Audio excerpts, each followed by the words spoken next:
ನಮಸ್ತೆ ಎಲ್ಲರಿಗೂ. ಎಲ್ಲರೂ ಹೇಗಿದ್ದೀರಾ? ನಾನು ಚೆನ್ನಾಗಿದ್ದೀನಿ, ನೀವೆಲ್ಲ ಚೆನ್ನಾಗಿದ್ದೀರಾ ಅಂತ ಭಾವಿಸ್ತಾ ಇವತ್ತಿನ ವಿಡಿಯೋ ಒಂದು ಡಿ-ಮಾರ್ಟಲ್ಲಿ ನಾನು ಏನೇನು ತೊಗೊಂಡೆ ಅನ್ನೋ ವಿಡಿಯೋ ಇರುತ್ತೆ.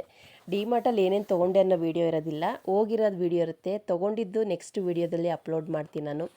ಇವತ್ತು ನಾನು ಬಂದಿರೋ ಅಂಥ ಡಿ-ಮಾರ್ಟು ಯಾವುದು ಗೊತ್ತಾ? ನಮ್ಮ ನೆಲಮಂಗ್ಲದಲ್ಲಿರೋ ಡಿ-ಮಾರ್ಟ್ ಅಲ್ಲ, ನಾನಿವತ್ತು ಬಂದಿರೋದು ತುಮಕೂರಲ್ಲಿರೋ ಡಿ-ಮಾರ್ಟು. ಹೊಸ್ದಾಗಿ ಓಪನ್ ಆಗೈತೆ. ಎಷ್ಟು ದೊಡ್ಡದು ಅಂತ ಅಂದರೆ ನಮ್ಗೆ ನಂಬೋಕ್ಕೆ ಆಗೋದಿಲ್ಲ, ಇದು ಡಿ-ಮಾರ್ಟ ಇದು ಅಂತ. ಅಷ್ಟು ದೊಡ್ಡದಾಗೈತೆ. ಇಂಥದ್ದು ಇಲ್ಲ ಅದರೊಳಗಡೆ ಶಾಪು ಅನ್ನೋಂಗಿಲ್ಲ, ಪ್ರತಿಯೊಂದು ಕೂಡ ಐತೆ ಅದರಲ್ಲಿ. ಏನೇನು ಬೇಕೋ ಒಂದೇ ಮಾಲ್ ಒಳಗಡೆ ಹೋಗಿ ನಾವೆಲ್ಲ ತೊಗೊಂಡು ಬರ್ಬೋದು. ನಾನು ಇದೇ ಫಸ್ಟು ತುಮಕೂರಲ್ಲಿರೋ ಡಿ-ಮಾರ್ಟಿಗೆ ಬಂದಿದ್ದು. ಇದೆಲ್ಲ ಜ್ಯುವೆಲರಿ ಅಂದರೆ ಆರ್ಟಿಫಿಷಿಯಲ್ದು ಗ್ಯಾರಂಟಿ ಜ್ಯುವೆಲರಿಗಳು. ಎಷ್ಟು ಚೆನ್ನಾಗೈತೆ ಅಂದರೆ ಬಟ್ಟೆ ಅಂಗಡಿ ಕೂಡ ಅಲ್ಲೇ ಐತೆ. ಬಟ್ಟೆದೆಲ್ಲ ಒಂದೊಂದು ವೀಡಿಯೋಸ್ ಮಾಡಿಕೊಂಡೆ. ಕ್ವಾಲಿಟಿ ಕೂಡ ಚೆನ್ನಾಗಿತ್ತು, ನೋಡೋದಕ್ಕೂ ಕೂಡ ಅಷ್ಟೇ ಚೆನ್ನಾಗಿತ್ತು. ಅಂದರೆ ರೇಟು ಕೂಡ ಅಷ್ಟೇ ಇತ್ತು, ಯಾಕಂದರೆ ಇದು ಮಾಲ್ ಒಳಗಡೆ ಇರೋ ಡಿ-ಮಾರ್ಟ್ ಅಲ್ವಾ, ಇದು ಸಪ್ರೇಟು. ಇದು ನಾನಿವಾಗ ಡಿ-ಮಾರ್ಟಲ್ಲಿ ಹಂಗೂ ಫೋಟೋ ತಕ್ಕೊಳ್ಳೋಂಗಿಲ್ಲ. ನಾನು ಒಂದೊಂದು ಕದ್ದು ಮುಚ್ಚಿ ವೀಡಿಯೋಸ್ ಮಾಡ್ಕೊತಾ ಇದ್ದೆ. ಎಲ್ಲಿ ನಾವು ವೀಡಿಯೋಸ್ ಮೊಬೈಲ್ ತೆಗೆದ್ರು ಫೋಟೋ ತೆಗಿಬೇರಿ ಮೇಡಮ್ ಪ್ಲೀಸ್ ನಮಗೆ ಬೈತಾರೆ ಅಂತಾರೆ. ನಾವು ವೀಡಿಯೋಸ್ಗೋಸ್ಕರ ಏನಕ್ಕೆ ಅವ್ರಿಗೆ ಬಯಸಬೇಕು ಅಂತೇಳಿ ನಾನು ಅವ್ರು ಯಾರು ಇಲ್ದಿರೋ ಜಾಗದಲ್ಲಿ ಚಿಕ್ಕದಾಗಿ ಒಂದೊಂದು ವೀಡಿಯೋಸ್ ಮಾಡಿಕೊಂಡೆ. ಇದೆಲ್ಲ ಬ್ಲ್ಯಾಂಕೆಟ್ಗಳು. ಸಿಂಗಲ್ 499, ಡಬಲ್ ಬಂದು 1150. 1050 ಸಾರಿ, 150 ಅಲ್ಲ, 1050. ನಾನು 3 ತೊಗೊಂಡೆ ಇದರಲ್ಲಿ. ಮಗಳಿಗೊಂದು ಮಗನಿಗೊಂದು ಡಬಲ್ ಒಂದು ತೊಗೊಂಡಿದ್ದಾಯಿತು. ಯಾಕಂದರೆ ಮಗಳು ಹಾಸ್ಟ್ಲಿಗೆ ಬೇಕಾಗಿತ್ತಲ್ವ, ಅದಕ್ಕೋಸ್ಕರ ನಾವಿವತ್ತು ತುಮಕೂರಿಲ್ಲ ಡಿ-ಮಾರ್ಟಿಗೆ ಬಂದಿದ್ದು. ಇದು ಬಂದು ಪಿಲ್ಲೋ ಕವರ್ಗಳು. ಒಂದೊಂದು ಬೆಲೆ ಐತೆ, ಒಂದೇ ಬೆಲೆ ಅಂತ ನಾನು ಹೇಳೋದಿಲ್ಲ. ಸ್ವಲ್ಪ ಕ್ವಾಲಿಟಿ ಚೆನ್ನಾಗಿರೋದು 150, 125, ಕಮ್ಮಿ ಇರೋದು 69, 49 ಆ ಥರ ಇರೋ ಅಂಥ ಪಿಲ್ಲೋ ಕವರ್ಗಳು. ಪಿಲ್ಲೋ ಕವರ್ ಒಂದು 3 ತೊಗೊಂಡೆ. ಇದ್ರದ್ದೆಲ್ಲ ನಾನು ವೀಡಿಯೋಸ್ನ ನೆಕ್ಸ್ಟ್ ವೀಡಿಯೋಸ್ನಲ್ಲಿ ಅಪ್ಲೋಡ್ ಮಾಡ್ತೀನಿ ಏನೇನು ತೊಗೊಂಡೆ ಅಂತ.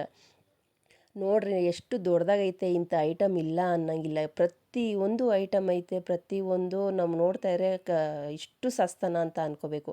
ಈ ಪ್ಲೇಟೆಲ್ಲ ಬರೀ 49, ಈ ಕಪ್ಸ್ ಎಲ್ಲ ಬರೀ 29. ಸ್ಟೀಲೆಲ್ಲ ಸ್ವಲ್ಪ ರೇಟ್ ಜಾಸ್ತಿ, ಯಾಕಂದರೆ ಹೆವಿ ಇದೆ ಮತ್ತು ಕ್ವಾಲಿಟಿ ಚೆನ್ನಾಗಿದೆ. ನನ್ನ ಮಗಳು ಕಾಲೇಜಿಗೆ ಬೇಕು ಅಂತೇಳಿ ಚಪ್ಪಲಿ ಎಲ್ಲ ನೋಡ್ತಾ ಇರಲು, ಶೂಸ್ ನೋಡ್ತಾ ಇರಲು. ನಾವು ಒಂದು ಸಲ ಹೋದರೆ, ಯಾವಾಗಲೇ ಹೋದ್ರೂ 4ರಿಂದ 5 ಜೊತೆ ಚಪ್ಪಲಿ ಮನೆಗೆ ತೊಗೊಂಡು ಬರೋದಂತೂ ಗ್ಯಾರಂಟಿ. ಯಾಕಂದರೆ ಒಂದು ಸಲ ನಾವು ತೊಗೊಳ್ಳೋದಲ್ವಾ, ಪದೇ ಪದೇ ತೊಗೊಳ್ಳೋದಿಲ್ಲ. 6 ತಿಂಗಳಿಗೆ ಒಂದು ಸಲ ಇಲ್ಲ ವರ್ಷದಲ್ಲಿ 2 ಸಲ ನಾವು ಡಿ-ಮಾರ್ಟ್ಗೆ ಹೋಗ್ತೀವಿ. ಆ ಟೈಮಲ್ಲಿ ತೊಗೊಂಡು ಬಂದುಬಿಡ್ತೀವಿ. ನೈಟಿ ಎಲ್ಲ ನೋಡ್ತಾ ಇದ್ದೆ, ನನಗೆ ನೈಟಿನ ಅಷ್ಟು ಇಷ್ಟ ಆಗಲಿಲ್ಲ. ಇಷ್ಟ ಆಯಿತು, ಮನೇಲಿ ಇವಾಗ ನೈಟಿನೇ ಜಾಸ್ತಿ ಇರೋದ್ರಿಂದ ನೈಟಿಗಳನ್ನ ತೊಗೊಂಡಿಲ್ಲ. ನೈಟಿಗಳು ಚೆನ್ನಾಗಿತ್ತು. ಮಸಾಲೆ ನೋಡ್ತಾ ಇದ್ದೆ, ಮಸಾಲೆ ಸ್ವಲ್ಪ ನನಗೆ ಮ್ಯಾಗಿ ಮಸಾಲ ಎಲ್ಲ ಖಾಲಿ ಆಗಿತ್ತು ಮನೇಲಿ. ಇದೊಂದು ಪೌಚ್ ತೊಗೊಂಡೆ, 20 ಪೀಸ್ ಇರುತ್ತೆ. ಇದ್ರದ್ದು ರೇಟೆಲ್ಲ ನಾನು ನೆಕ್ಸ್ಟ್ ವೀಡಿಯೋದಲ್ಲಿ ಹೇಳ್ತೀನಿ ನೋಡಿ. ಇದೆಲ್ಲ ನಾನು ಹಂಗಂಗೆ ಚಿಕ್ಕದಾಗಿ ಒಂದೊಂದು ವೀಡಿಯೋಸ್ ಮಾಡ್ಕೊಂಡೆ. ತುಂಬ ಅಂದರೆ ತುಂಬ ಚೆನ್ನಾಗಿದೆ. ನೆಲಮಂಗ್ಲದಲ್ಲಿರೋ ಡಿ-ಮಾರ್ಟ್ಗಿಂತ ತುಮಕೂರಲ್ಲಿರೋ ಡಿ-ಮಾರ್ಟು ಸೂಪರು. ನೋಡ್ತಾ ಇದ್ದರೆ ಯಾವ್ದು ತಗೊಳ್ಳೋದು ಯಾವ್ದು ಬಿಡೋದು ಅನಿಸುತ್ತೆ. ಅಷ್ಟು ದೊಡ್ಡದಾಗಿದೆ, ಅಷ್ಟು ಚೆನ್ನಾಗಿದೆ, ಅಷ್ಟು ಒಳ್ಳೊಳ್ಳೆ ಐಟಮ್ಗಳು, ಒಳ್ಳೊಳ್ಳೆ ಕ್ವಾಲಿಟಿಗಳು ಕೂಡ ತುಂಬಾ ಚೆನ್ನಾಗಿದೆ. ನಾನು ಮೊದಲನೇ ಸಲ ತುಮಕೂರಲ್ಲಿರೋ ಡಿ-ಮಾರ್ಟಿಗೆ ಬಂದಿದ್ದು. ತುಂಬ ದೊಡ್ಡ ಮಾಲು, ತುಂಬ ದೊಡ್ಡ ಶಾಪ್ಗಳೆಲ್ಲ ಐತೆ. ಒಂದು ಸಲ ತುಮಕೂರಿಗೆ ಯಾರಾದ್ರು ಬಂದಾಗ ಡಿ-ಮಾರ್ಟ್ನ ಒಂದು ಸಲ ವಿಸಿಟ್ ಮಾಡಿ, ನಿಮಗೂ ಗೊತ್ತಾಗುತ್ತೆ. ಒಳ್ಳೊಳ್ಳೆ ಐಟಮ್ಗಳು, ಒಳ್ಳೊಳ್ಳೆ ಪ್ರಾಡಕ್ಟ್ಗಳೆಲ್ಲ ಇದೆ. ನಮ್ಗೆ ಏನೇನು ಐಟಮ್ ಬೇಕೋ ಪ್ರತಿಯೊಂದು ಸಿಕ್ತು. ಛತ್ರಿ ಒಂದು ಸಿಗಲಿಲ್ಲ ಅಷ್ಟೇನೆ, ಬಿಟ್ಟರೆ ಬಾಕಿ ಎಲ್ಲ ಐಟಮ್ನು ತೊಗೊಂಡು ಬಂದಿದ್ದಾಯಿತು. ಎಲ್ಲ 49, 39, 29, 999 ಅನ್ನೋದು ಡಿ-ಮಾರ್ಟಲ್ಲಿ ಹಾಕ್ಬಿಟ್ಟಿರ್ತಾರೆ. ನೋಡಿದ್ರಲ್ಲ ಫ್ರೆಂಡ್ಸ್, ಎಷ್ಟು ದೊಡ್ಡದು ತುಮಕೂರಲ್ಲಿರೋ ಡಿ-ಮಾರ್ಟು ಅಂತ. ನೀವು ಒಂದು ಸಲ ಹೋಗಿ ಒಂದು ಸಲ ವಿಸಿಟ್ ಮಾಡಲೇಬೇಕು. ಬೇಕಾಗಿರೋ ಐಟಮ್ಗಳು ತೊಗೋಬೋದು, ಬೇಡದೇ ಇರೋದನ್ನ ಬೇಡ. ಯಾಕಂದರೆ ಎಲ್ಲ ತೊಗೋಬೇಕು ಅಂತೇನಿಲ್ವಲ್ಲ ಡಿ-ಮಾರ್ಟ್ಗೆ ಹೋದರೆ. ಇಷ್ಟು ನಮ್ಮದು ಡಿ-ಮಾರ್ಟಲ್ಲಿ ಐಟಮ್ ತೊಗೊಂಡಿದ್ದಾಯಿತು. ಏನೇನು ತೊಗೊಂಡೆ ಅಂತ ಮುಂದಿನ ವೀಡಿಯೋದಲ್ಲಿ ಶೇರ್ ಮಾಡ್ತೀನಿ. ಇದನ್ನೆಲ್ಲ ತೊಗೊಂಡು ನಾವು ಡಿ-ಮಾರ್ಟ್ ಒಳಗಡೆ ಬಂದಾಗ 3 ಗಂಟೆ ಆಗಿತ್ತು. ಆಚೆ ಹೋಗ್ಬೇಕಾದ್ರೆ 6:30, 7:30, 7:45 ಆಗಿ ಹೋಗ್ಬಿಟ್ಟಿತ್ತು. ಯಾಕಂದರೆ ಒಳಗಡೆ ಅಷ್ಟು ದೊಡ್ಡದಾಗೈತೆ. ಯಾವ ಕಡೆಯಿಂದ ಹೋದ್ರೂ ಗೊತ್ತಾಗೋದಿಲ್ಲ. ನೋಡ್ತಾ ಇದ್ರೆ ಇನ್ನೂ ನೋಡಬೇಕು ಅನಿಸುತ್ತೆ. ಪ್ರತಿಯೊಂದು ಐಟಮ್ ಹೋಯ್ತೆ, ಇಂಥದ್ದಿಲ್ಲ ಅನ್ನೋಂಗಿಲ್ಲ.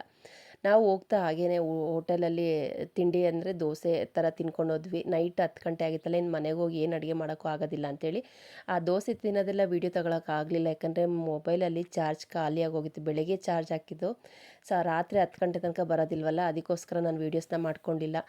ಊಟ ತಿಂಡಿ ಎಲ್ಲ ತಿನ್ಕೊಂಡು ಮನೆಗೆ ಹೊರಟಿದ್ದಾಯಿತು. ನೋಡಿದ್ರಲ್ಲ ಫ್ರೆಂಡ್ಸ್, ಈ ವಿಡಿಯೋ ಇಷ್ಟವಾದಲ್ಲಿ ಲೈಕ್ ಮಾಡಿ, ಶೇರ್ ಮಾಡಿ, ಕಮೆಂಟ್ ಮಾಡಿ. ನಿಸರ್ಗ ಕುಕಿಂಗ್ ಚಾನಲ್ನ ಇನ್ನೂ ಯಾರೆಲ್ಲ ಸಬ್ಸ್ಕ್ರೈಬ್ ಮಾಡ್ಕೊಂಡೆ ನೋಡ್ತಾ ಇದ್ದೀರೋ ಪ್ಲೀಸ್ ದಯವಿಟ್ಟು ಸಬ್ಸ್ಕ್ರೈಬ್ ಮಾಡ್ಕೊಂಡು ನೋಡಿ. ಇಷ್ಟವಾದರೆ ಒಂದು ಲೈಕ್ ಮಾಡಿ, ನಿಮ್ಮ ಫ್ಯಾಮಿಲಿ ಫ್ರೆಂಡ್ಸ್ಗೂ ಶೇರ್ ಮಾಡಿ. ನನ್ನ ವಿಡಿಯೋನ ಎಲ್ಲೂ ಸ್ಕಿಪ್ ಮಾಡ್ದಂಗೆ ನೋಡಿ. ಇದೇ ರೀತಿ ಸಿಂಪಲ್ ಆಗಿರೋಂಥ ವಿಡಿಯೋ ತೊಗೊಂಡು ಬರ್ತೀನಿ. ನಮಸ್ತೆ, ಬಾಯ್ ಫ್ರೆಂಡ್ಸ್.